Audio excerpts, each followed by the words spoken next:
Hello and welcome. Kamusta kayong lahat dito mga kapatid ko star viewers? Namiss ko kayo. Palagi po iyan and I love you all. Maraming salamat po sa lahat ng mga tumatangkilik dito sa aking YouTube channel, The Star Talking Tarot. Tawagan niyo na lang po akong Star. And thank you guys sa lahat ng mga tumatangkilik at sa mga sumusuporta sa aking YouTube channel, The Star Talking Tarot. And I do hope okay kayong lahat dito. And shout out sa inyong lahat, lalong-lalo na sa mga overseas nagtatrabaho sa abroad, malayo sa mahal sa buhay. And thank you guys for putting time watching any of my readings. I do hope na ang mga readings ko ay nagbibigay comfort, no? Or ma-distract kayo minsan sa mga emotional baggage or I'm sure yung iba sa inyo dito ay nalulungkot dahil malayo sa mahal sa buhay, ano? So yeah, I love you guys and I'm always be here. Know that pinipray ko kayo palagi na naway kayo ay magabayan ng universe at mabigyan ng suporta ng universe, ano, financially, emotionally, physically, or love life ninyo na masuportahan kayo ng universe at marinig ni universe ang inyong mga panalangin. So yeah, this reading is meant to find you. Ang reading natin ngayon mga kapatid ay something about this person na gusto niyang malaman mo ito. Whoever this person, alamin natin kung sino tong tao na gusto niyang malaman mo ito. Ito ay sinyalis, ano, itong reading na ito ay sinyalis na may dapat kang malaman sa taong ito. Who is this person na kadil mo, kapatid? Okay, Spirit Angels, sino to? Kadil ng ating mga collective na dapat nilang malaman sa taong ito. This could be your crush, boss, co-worker, family member. Like again guys, as a reminder, kunin nyo lang mga kapatid kung saan kayo naayon sa nabanggit ko. Kung hindi naman, para yun sa iba nating mga kapatid nating nanonood dito sa reading na ito. So, wow. We have here crush, new friendship. Okay, crush mo, friend mo din ito. Love mo rin siya, char. Okay, about money. This person wants you to know about the money. Something related sa finances.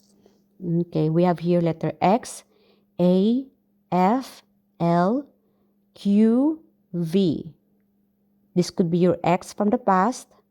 Mamaya, separate natin ito, ano, si X. Kung gusto mong may malaman tungkol kay X, anong dapat malaman ni collective tungkol kay X na dapat mong malaman, ano? So, we have again, X, A, F, L, Q, V. We have here 3894 or 94. You could be March. We have here March, August, September, or April. So, you could be 38, around 30s, 40s, late 40s, or late 30s. Yung iba dito. Again guys, iba-iba yung mga situation ninyo. Hindi po ito private reading mga kapatid ha. Kunin nyo lang mga kapatid kung saan kayo na ayon dito. We have about friendship. Yung iba sa inyo dito, you might be dealing a new friend. May bagong kaibigan sa inyo dito. So alamin natin kung anong dapat malaman ng ating mga kapatid tungkol sa kanilang bagong kaibigan or bagong kakilala. And pahabol, meron naman tayo ditong Aries, born March or April. You could be 21 or 19. Yeah, early 20s or teenager na nanonood dito sa ating reading. So crush mo, may dapat kang malaman sa crush mo. Alamin natin kung anong feelings ng iyong crush. Anong dapat mong malaman? Crush ka rin ba niya or ano lang to, one-sided love lang, ano? So yeah, I know you guys are so excited about this. So, kung hindi mo feel itong start ng ating reading, then you don't have to watch the whole thing para hindi masayang ang iyong oras, mga kapatid, ano?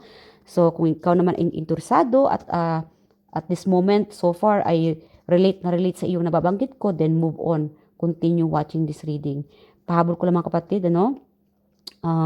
Pakilakasan na lang po ng volume ng reading na ito. If ever na hindi malakas sa inyo, dahil iba-iba po ang inyong gamit na gadgets, pwede nyo pong i-bluetooth whatever, whenever you want to bluetooth your gadgets para lang marinig or marinig itong reading na ito. You can watch this reading kasi minsan may dinadagdag din ako, ano, pahabol sa reading. Baka hindi ko na mention yung iba dito. So, like again guys, we have A, X, F, L, Q, V.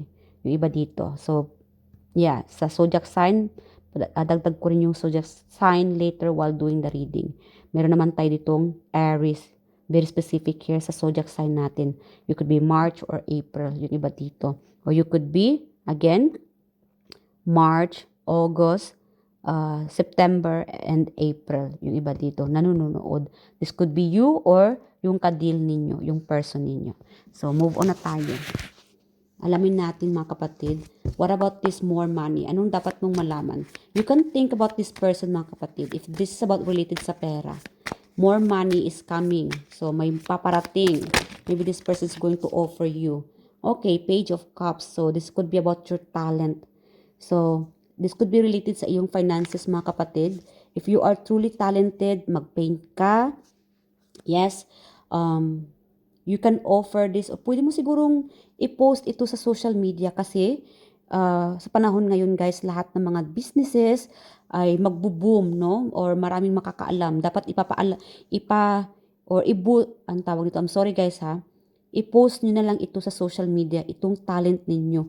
Like paintings, no? Or handmade, whatever you can do by using your hand, gamit ang inyong kamay, dahil talentado ka, kapatid, whoever you are, use this talent and post it on social media. Because your talent will becoming more successful, or you can use this talent to earn more money, no? Mag-business ka. Sa pag-business mo, gamitin mo itong talent na ito, a painter, or it could be a carpenter, whatever your talent, kasi iba-iba yung mga talent ninyo. Dahil talentado ka, i-post mo ito sa social media, i-broadcast mo ito, and for that, maraming pera, no? Kikita ka dito, mga kapatid. That is a good news for you. Okay. So, what else pa? Okay. Wow, Wheel of Fortune.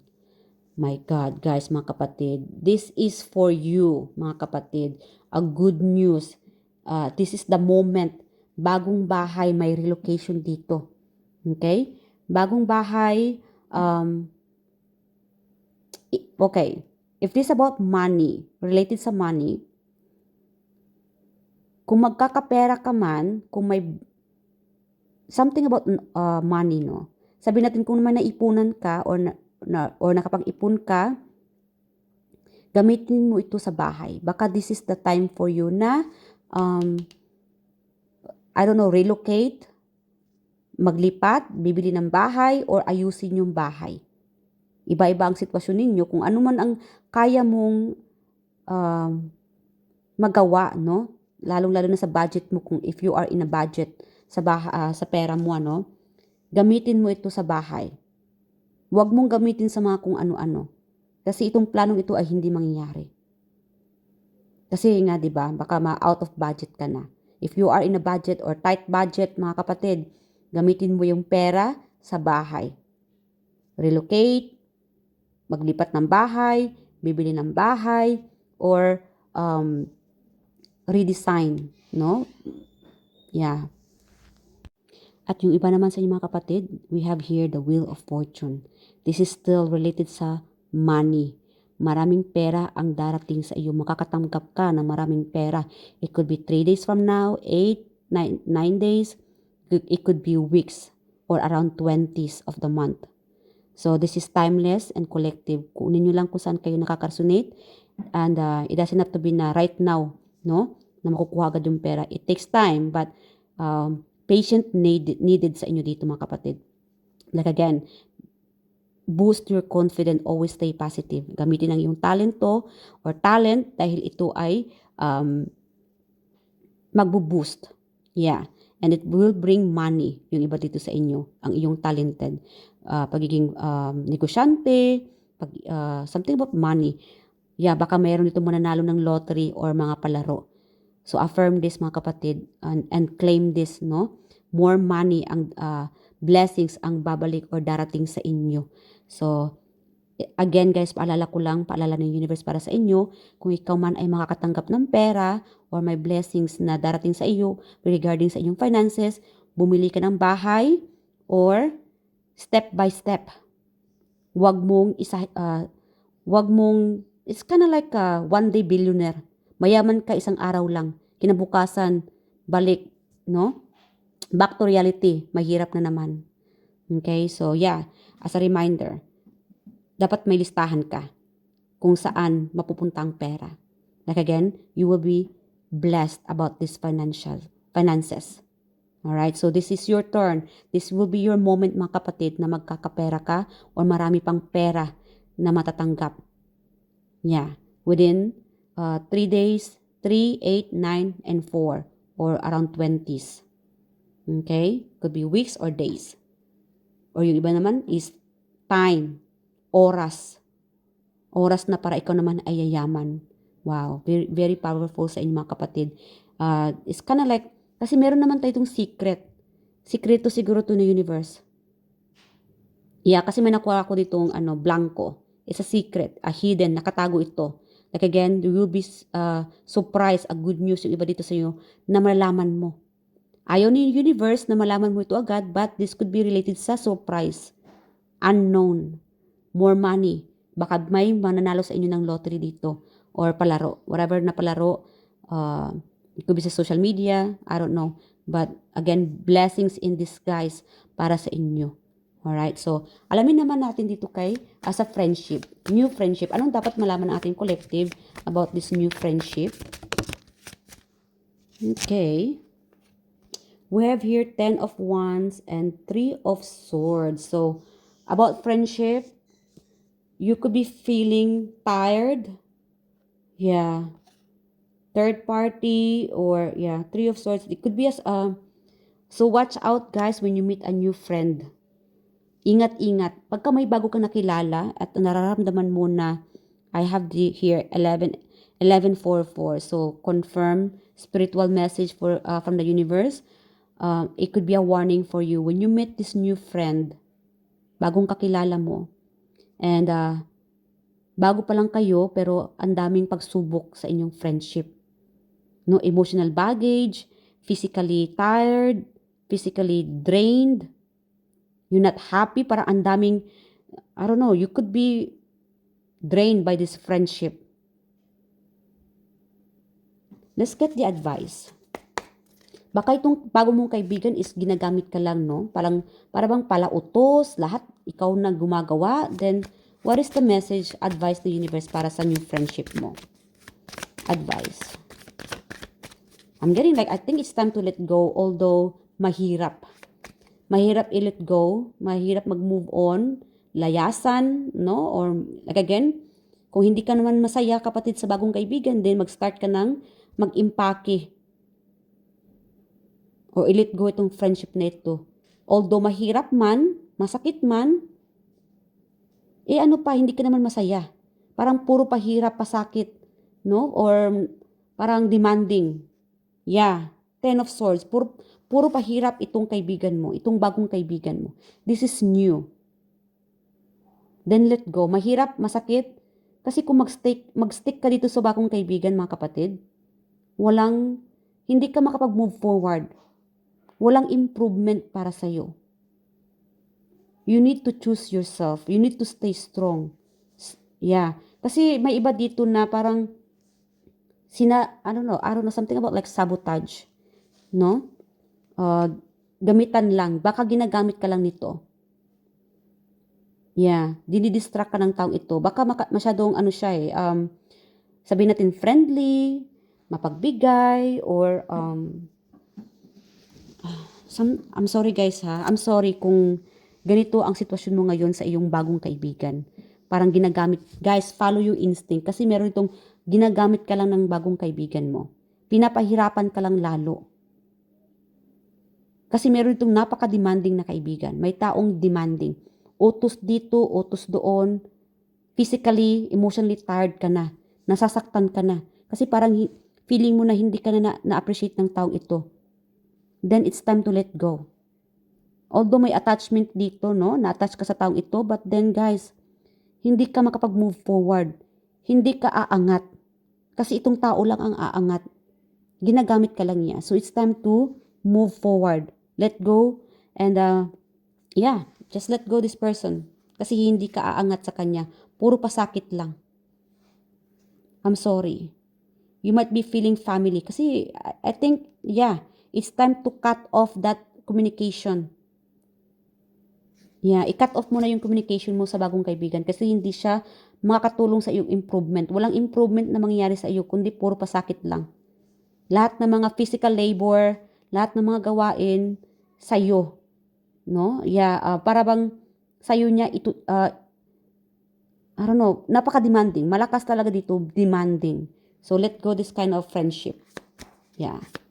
Sabihin natin na napaka-sweet ng taong ito, parang pamilya ang turing sa'yo, ganito, ganyan, yun pala ay demanding, ginagamit ka lang. So, let go. Masakit man, it's time to move forward. Kasi, hindi ka mag-i-improve dito sa taong ito. Kundi puro lang pasakit. Kapaguran, mapapagod ka sa taong ito. Okay, so what about your crush? Alamin natin, anong dapat mong malaman sa crush mo? Spirit ka rin dyan, sa crush naman. Think about your person, mga kapatid, yung crush mo, isalarawan mo siya sa iyong isipan at na makuha natin ang kanyang energy. Okay, Queen of Cups. I'm getting a naughty message here, napaka-naughty, but like again guys, wag niyong lahatin, meron ditong crush mo, baka buntisin ka ng crush mo. Your crush sees you like a queen.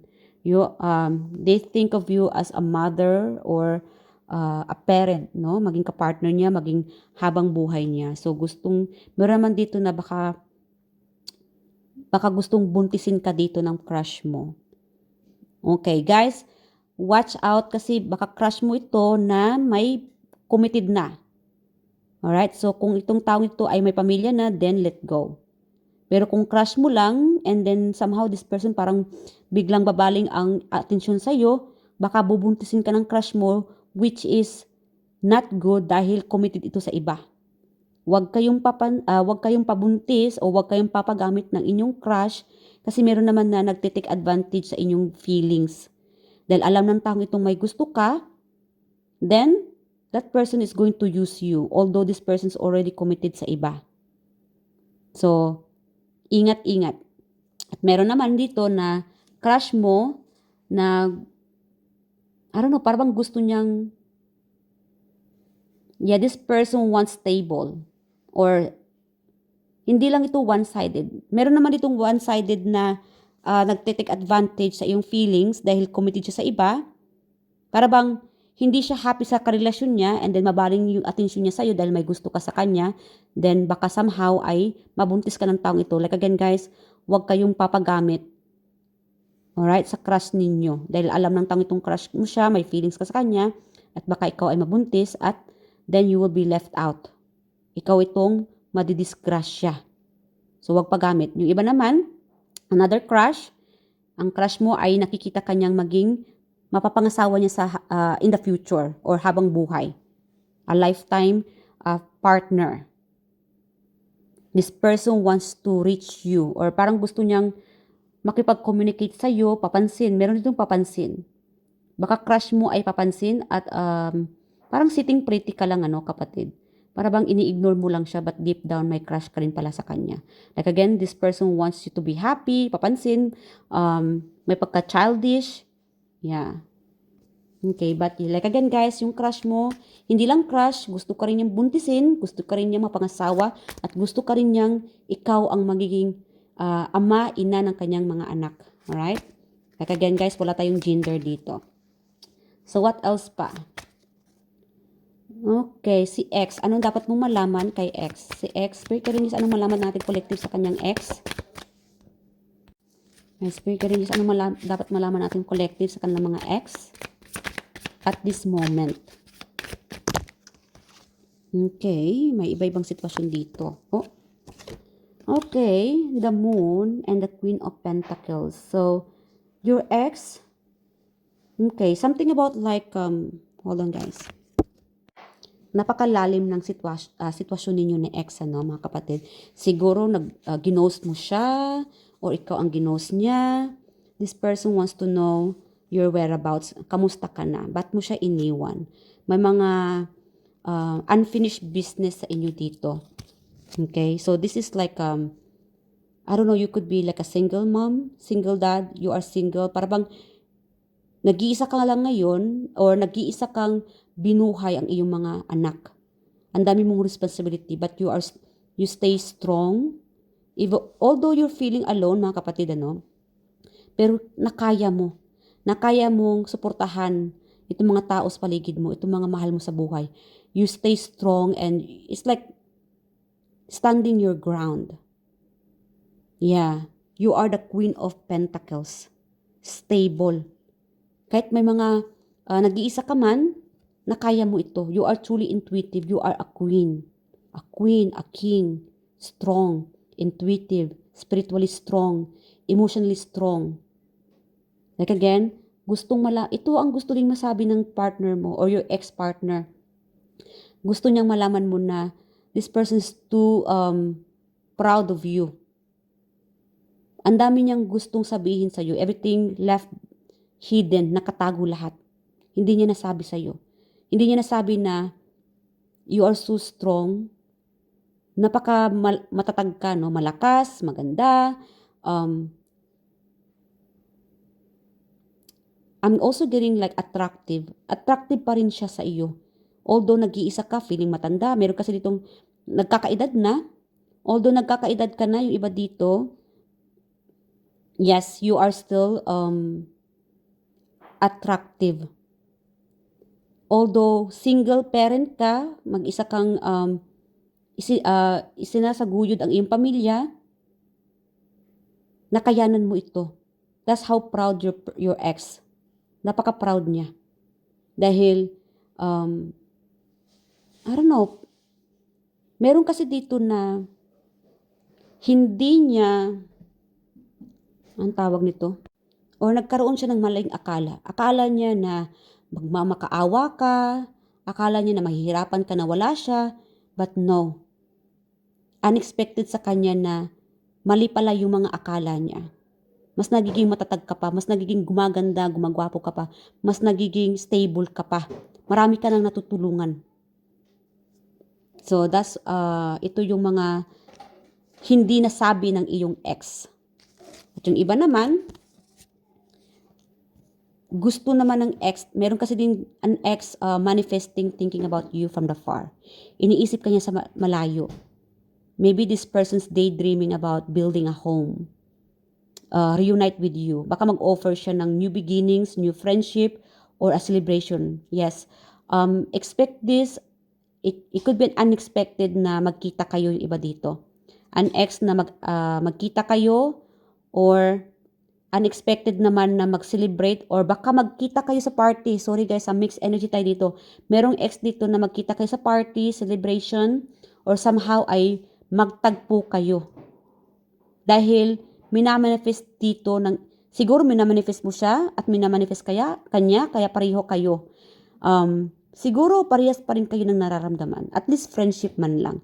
Kasi meron itong married na, committed na, or may distance malayo sa inyo. Yes, maybe your spirit guides or your guides, no, yung mga guides ninyo ay siyang tutulong para magkita kayong muli or magkaroon kayo ng peace of mind between you and your ex, yung iba dito. And meron kasi dito na your ex, hindi niya nasabi sa iyo na may mga plano siya. Ang plano niya ay mabuo itong bahay. I don't know, this could be, like again guys, this is your ex. Ang dami niyang plano. Siguro plano niyang mabigyan ka ng bahay, or makatira kayo sa magandang bahay, or makapag-travel kayo. I don't know, ang dami niyang wish. Isa ka sa mga pinapangarap niya.